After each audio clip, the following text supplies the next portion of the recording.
لیکن ان خوبصورت لفظوں کے پیچھے غلام احمد قادیانی کا کری چہرہ چھپا ہوا تھا، اس کا بدنما چہرہ چھپا ہوا تھا۔ جو جھوٹی نبوتوں کے دعوے کریں گے وہ کئی کرتب دکھائیں گے، کئی شعبدہ بازیوں سے کام لیں گے۔ تاریخ میں ایک جھوٹا نبی گزرا ہے جس کی کتاب درس نظامی کے کورس میں عربی سکھانے کے لیے پڑھائی جاتی ہے، دیوان متنبی۔ متنبی کہتے ہیں خود بنا ہوا نبی، جھوٹا نبی۔ یہ اس قدر قوت یاداشت رکھتا تھا کہ بازار گیا کتاب خریدنے کے لیے، دکان پہ کتاب دیکھی، دکاندار سے قیمت پوچھی، دکاندار نے قیمت زیادہ بتائی، اس نے کہا کچھ تھوڑی کر لو، اس نے کہا نہیں میں نے اتنے پیسے لینے ہیں۔ متنبی اس دوران صفحے پلٹ کے دیکھتا رہا، قیمت طے نہیں ہوئی۔ متنبی نے کتاب رکھ دی، کہنے لگا جون سا صفحہ سننا ہے سن لو، میں نے ساری کتاب یاد بھی کر لی۔ ایسا حافظہ تھا اس کا، لیکن اس قدر حافظہ ہی اس کے تکبر کا باعث بنے، اس کے غرور کا باعث بنے، اور یہ تکبر و غرور ہی اس کو اس برائی کی طرف لے کے گیا ہے کہ اس نے اپنے نبی ہونے کا دعویٰ کر دیا ہے۔ تو کئی جھوٹے نبی بظاہر تو صلاحیتیں اس انداز میں ظاہر کریں گے، جس طرح کہ غلام احمد قادیانی نے تاجدار گولڑا پیر میر علی شاہ صاحب سے کہا کہ آپ میرے مقابلے میں آئیں، ہم بیٹھ کے تفسیر لکھتے ہیں، جو قرآن کی اچھی تفسیر لکھے گا عربی زبان میں، جو اعلیٰ تفسیر لکھے گا عربی زبان میں، وہ سچا ہوگا۔ تاجدار گولڑا نے جواب دیا، فرمایا ہم کاغذ کے اوپر قلم رکھ دیں گے، جس کا قلم خود لکھے گا وہ سچا ہوگا۔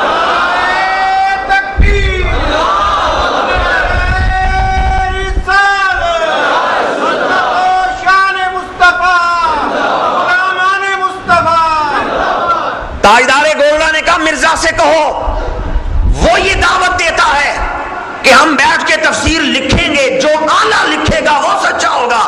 میں کہتا ہوں آؤ کاغذ پہ قلم رکھ دو، جس کا قلم خود لکھنا شروع کر دے گا وہ سچا ہوگا۔ بعض خدام نے اور درویشوں نے کہا حضرت اتنا بڑا دعویٰ آپ نے کر دیا کہ قلم خود لکھنے لگ جائے گا۔ فرمایا میں نے کب دعویٰ کیا ہے؟ مجھ سے تو دعویٰ کروایا گیا ہے، مجھے تو کل رات خواب میں حضور نے فرمایا ہے میرے علی کل ڈرنا نہیں، تو جو کہے گا وہ ہو جائے گا۔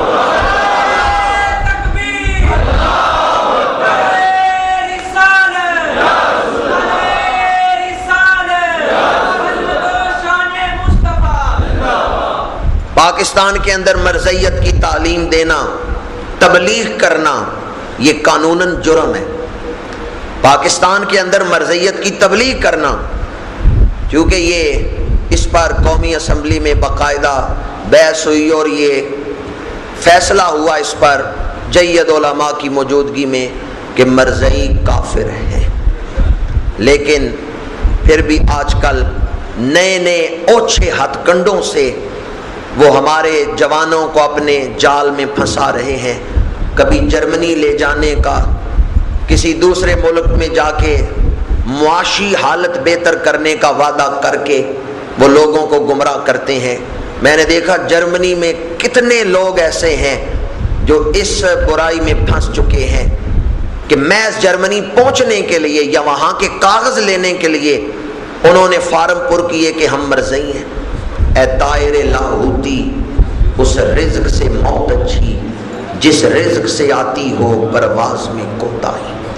مرزا غلام احمد قادیانی مڈل فیل، کسی دفتر میں چپڑاسی لگنے کے قابل نہیں، اسے لوگ نبی مان رہے ہیں۔ جو مڈل فیل ہے اور کسی دفتر میں چپڑاسی لگنے کے قابل نہیں، اسے لوگ نبی مان رہے ہیں۔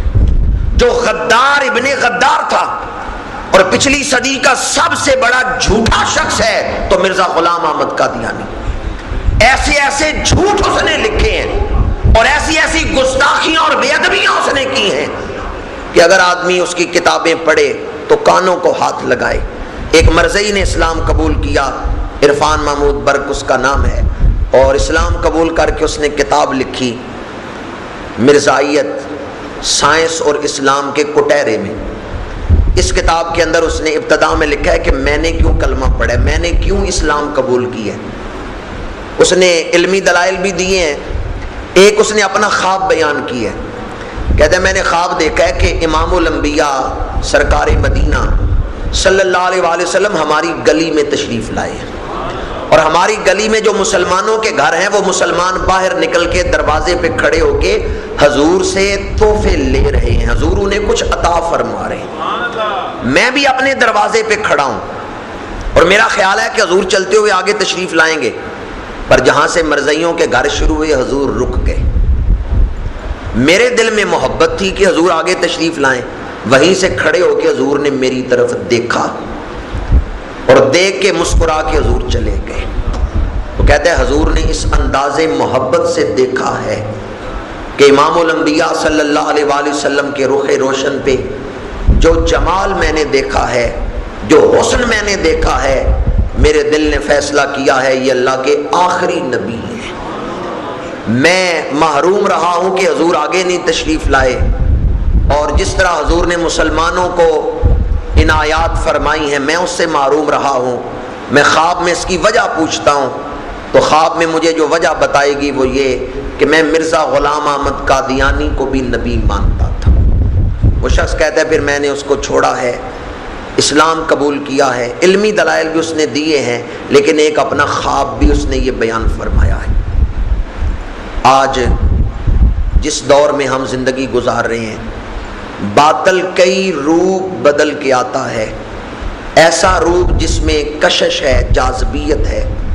حضور نے یہ جو فرمایا کہ سونے کے کنگن میرے ہاتھوں پہ رکھے گئے، اس میں باطل کی وہ کشش، وہ رانائی، وہ جاذبیت بیان کر دی کہ کہیں باطل کے حسن کو دیکھ کے، جاذبیت کو دیکھ کے بھول نہ جانا، اس کے دھوکے میں نہ آ جانا۔ حضور کی واضح حدیث مبارک ہے قرب قیامت میں دجال ظاہر ہوگا، دجال ظاہر ہوگا، اور دجال ایک اپنا کرتب یہ بھی دکھائے گا کہ ایک شخص کو سر سے 2 ٹکڑوں میں تقسیم کرے گا، تلوار چلائے گا ایک شخص کے سر پر، ناک، ہونٹ، سینہ 2 حصوں میں تقسیم کر دے گا ایک شخص کو، پھر اس کے کٹے ہوئے وجود کو جوڑے گا اور زندہ کر کے اس کو اٹھا دے گا۔ جب وہ مردہ کو جوڑ کے زندہ کر کے اٹھائے گا تو جو مسلمان یہ منظر دیکھ رہے ہوں گے وہ کہیں گے ہمیں یقین ہو گیا ہے کہ تو دجال ہے، ہمیں یقین ہو گیا کہ تو دجال ہے۔ وہ کہے گا کیسے یقین ہو گیا، میں نے تو اتنا بڑا کرتب تمہیں دکھایا ہے، مجھے مانو، میرا کلمہ پڑھو۔ مسلمان کہیں گے ہمیں اس لیے یقین ہو گیا کہ ہمارے آقا صدیاں پہلے ہمیں بتا گئے ہیں کہ دجال یہ کرتب دکھائے گا۔ تو باطل جاذبیت کے ساتھ ظاہر ہوتا ہے، مومن وہ ہے جو حضور کے ارشادات کو حرف آخر سمجھتا ہے، جس کا دل حضور کے قدموں میں ہے۔ اور پھر حضور نے فرمایا کہ میں نے پھونک ماری تو وہ کنگن اڑ گئے اور غائب ہو گئے، ختم ہو گئے۔ امام الانبیاء صلی اللہ علیہ وآلہ وسلم کی روحانی توجہ سے اور فیوز و برکات سے باطل ختم ہوگا۔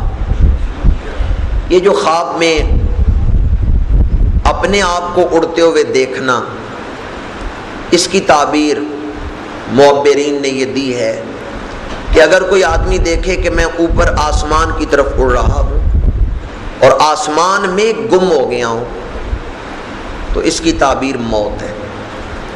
اگر کوئی دیکھے میں آسمان کی طرف اڑا ہوں اور پھر واپس آ گیا ہوں تو اس کی تعبیر یہ ہے کہ وہ بیماری سے شفا پائے گا۔ اور اگر کوئی دیکھتا ہے کہ میں سیدھا اڑ رہا ہوں، چوڑائی میں اڑ رہا ہوں، تو اس کی تعبیر اچھی ہے کہ وہ آدمی بلندی پائے گا، وہ آدمی رفعت پائے گا۔ خواب میں اڑنے کی بھی مختلف تعبیریں ہیں۔ میں نے امام الانبیاء صلی اللہ علیہ وآلہ وسلم کے بیان کردہ چند خواب آپ کے سامنے سنانے کی سعادت حاصل